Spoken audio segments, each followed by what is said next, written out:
For today's set of review, we are going to be going over the 5 winners from games 2 to 6. It's going to be a good watch because we're simply just going to focus on the team that won and what decisions they made. So going to phase 1, we can see TKL is the winner, and they have a unbelievable amount of space in this zone. They have plenty of lines and control when it comes to the center of the zone. So these guys have quite a good amount of vision, and they're definitely in a spot that they're going to be quite safe for a lot of the zone shifts. If we do bring up a zone 2, the only zone 2 that is really difficult for them is a southern or southwestern shift, but even then they should have good backfills and will have first access to some of those priority compounds. Zone 2 pops, TKL take hospital as a 4-man. I'm interested / surprised they didn't take this compound. I do think for a southern shift it is the best spot that they could have gotten, but I do think a 4-man in hospital here is not too bad at all. They have very good lines out and a lot of vision, so they should be able to get some points no matter what here, depending on the next shifts. But I do think that their positioning is quite good here, and it will be very apparent where the game's going to end next zone, as there's so much water in the current zone, which means that our circle 3 to 4 will be very telegraphed on where the game's going to end. So TKL are 4-man in hospital now. They're quite happy and they're waiting for zone shift. The zone does pop and they should be very comfortable with this. Just reminding everyone that in competitive games, water is always going to be hard shifted out of in phase 4, so the phase 3 to 4. Which can lead us to predict where our zone's going to go. It's going to try and eliminate as much as humanly possible. So the only real opportunities here is going to be very southern shift. So TKL are very happy in hospital. They're going to be in a great position for late game, and all they have to do now is just sit tight and wait for zones to pop, as well as looking for some DMR kills on surrounding compounds and teams rotating. Zone pops, and we have another phase of waiting for teams to die or have their positions out. TKL again have a very strong position here. They don't really have any threats. It's very difficult to breach hospital, especially this early in the game, so all they have to do now is wait again. We have the next zone for TKL, and they have their first time where they are slightly off center, but they are in a great position. Hospital does control a isolated fight along this spine of the hill. They also have to worry about T1 on their east and Falcons on their east, so they are probably going to watch their east here and prepare for a fight on their south, as well as maybe looking for some kills on the north. Zone shifts, and they are no longer in. They do have their fighting line in, so the second their east leaves, they immediately start setting up for this line. You can see that they send 2 people running out. They end up greeting BB, and they barely win with 1 person alive. If you watch, they actually carry their teammates in, res, and then they swap roles and basically just go carry both of their friends in. This is really smart. Now they have opened up this line, which will give them control of the next zone. Once they have gotten all 4 of the reses, they now have a priority of killing this ice cream and also watching out for TE. So they set up a 3-1 with people pressuring what they want to kill and also 1 person watching their back. Once they have killed this day solo in the ice cream, they simply have to watch for TE. No one is going to breach them from the north, and they have their spaced still in the zone. The only thing they are doing now is simply playing for the zone shift. If they are in, they are in. If they are not, they may have to do a risky breach, but they have some of their positions still in, and TE is completely out, so they will hold out TE and then play for the center dot, which is exactly what happens, and that is how they win the game. Moving on to the second game, we have Team Falcons winning with a 11 kill win.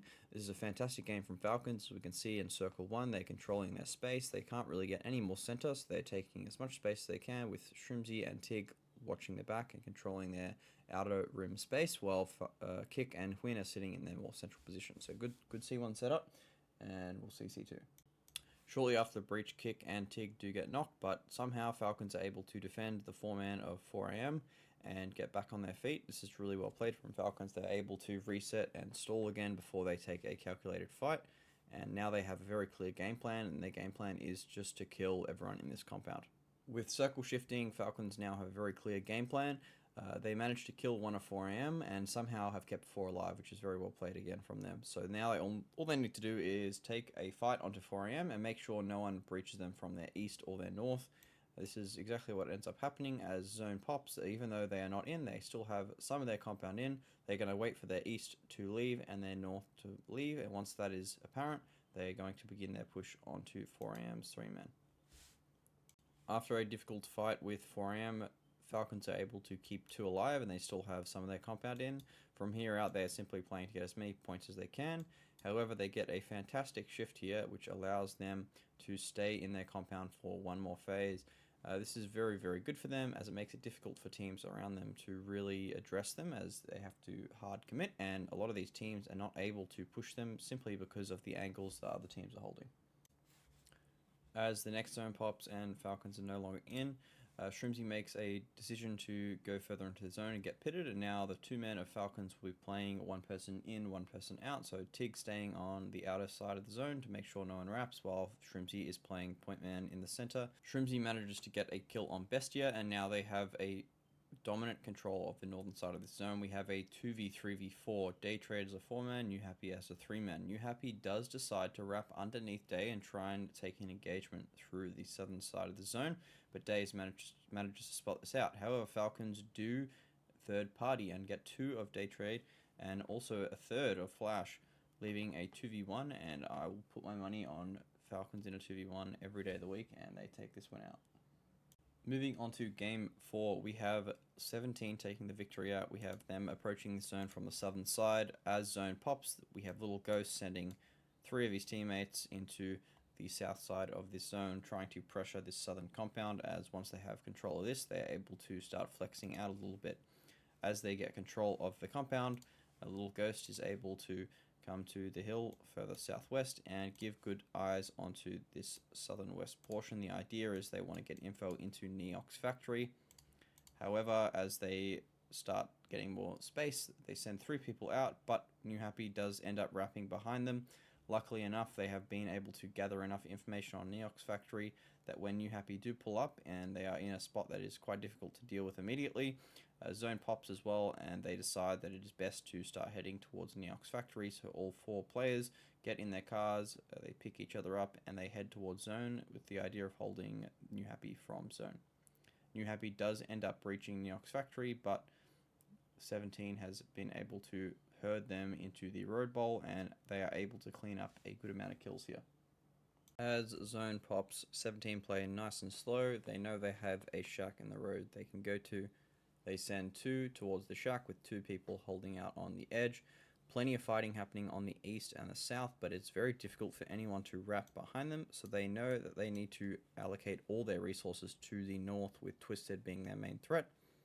And we can see that as zone pops, they start bringing 3 people close, with 1 person holding their southern wrap just in case, but it's very, very unlikely. We can see that Twisted and 17 are just playing for space right now, but Twisted do find a good timing and end up going east to clear T1, and that is off 2 knocks. A knock that Navi got, so Twisted end up going east. 17 utilize this timing to control the northwest side of the zone. They are a very slow-paced team, guys, so they will play for zone prior, not necessarily kill prior. So they don't overpush Twisted at all, and they're playing position. BB and Twisted are the next teams to fight, and 17 utilize this and take control of the west side of the zone, which makes it very easy for them to isolate a doozy here, and they end up killing everyone. Moving on to our first Miramar game, we have a Furia win. This is a fantastic game from Furia. As you can see, they are not a team with priority, so they end up wrapping all the way north into north of El Pozo, and a southeast shift is probably one of the worst shifts for them. It's very impressive that they are able to pull this game and turn it into a win, and they are able to do that by playing nice and slow on the edge. They gather the information, they make sure that all these spots on the edge are in fact clear, and they slowly play into the edge, taking all the space that they can. And from here, our next shift is even worse for them, as we know that circle 3 to 4 does evade rocks, so this rock up here is most likely to be out. So we're looking at a shift that is going to end up southwest, or we're going to look for a shift that's going to be direct east.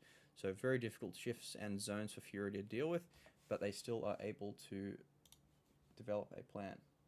While Furia are controlling the east, Kraken is staying in the blue to keep eyes on this area over here we call ribs, as well as a cross angle, as the players on the high ground will be able to see this. They are clearly able to identify that there's only two people that they have seen, and they utilize this to breach and pressure them, and hopefully they regroup into the phase brick, which is underneath. So Furia are able to control the high ground, and from here they can start gathering some information onto their next decision, which is going to be very difficult as there's not many positions for them to play. With zone closing, it becomes more difficult for Furia to play up on the hillside, as a lot of teams are actually able to see their position, or at least can shoot their cars and tires. So Furia decide to make a send into this bowl, which is a incredibly risky and dangerous send, but they managed to do it with only losing one. And considering this shift, now all they have to do is sit tight and wait. They have a very good send here, so that was a very good decision, as there's really no better decision for them to make, as a 4v4 breach is very difficult onto phase brick. As we start approaching endgame, Furia has sat tight and no one is on their south now, and as well as this shack being free, they now know that their west Genji has to move, and they slowly start repositioning, preparing for a breach. Genji drove right past them and end up taking two men in the shack, and Furia start aggressing up with Gazera holding their back, while Haven and Posa try to pressure T1. They do have a very clear path now, as their game plan is simply to clear up into the shack.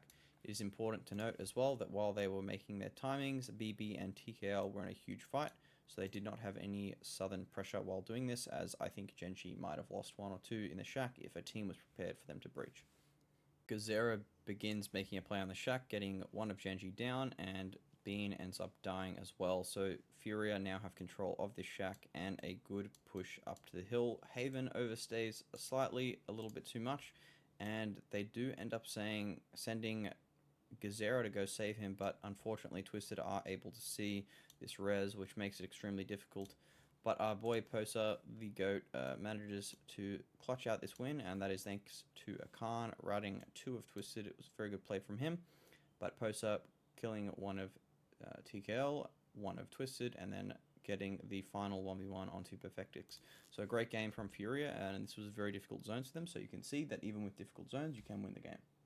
Moving on to our last game is nice and easy, but we have a 4 AM win, and 4 AM coming in from the east side here.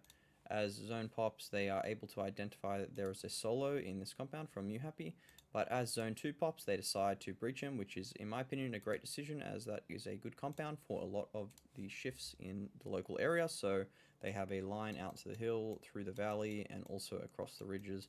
So they do have a good setup. I am a little surprised they don't maintain control of this compound, as their east push is slightly difficult. So I think that is maybe something they could look to do. But either or, they managed to 4-man group in this compound, and all they need to do now is wait for zones to pop. As we look at the zones popping, it is apparent that 4AM does get a few nice shifts here, and they really do not have to make any important decisions at all, and that is fine because some games are like that. The one thing that 4AM do really well here is they capitalize on their points, so once they know that they have no threats in terms of high ground, they end up sending God V very close underneath the tunnel. So as you can see, they slow play as long as they can, and once they are safe and good to go, with a Tongmu getting a entry foothold and sending God V underneath, we can see that 4AM are now able to enclose on all the players. You can see from their positioning, they're almost guaranteed to win here, as they have one person right underneath, and then two off angles with DMR. So very well set up from them, and all they do now is simply kill the people coming out of the tunnels.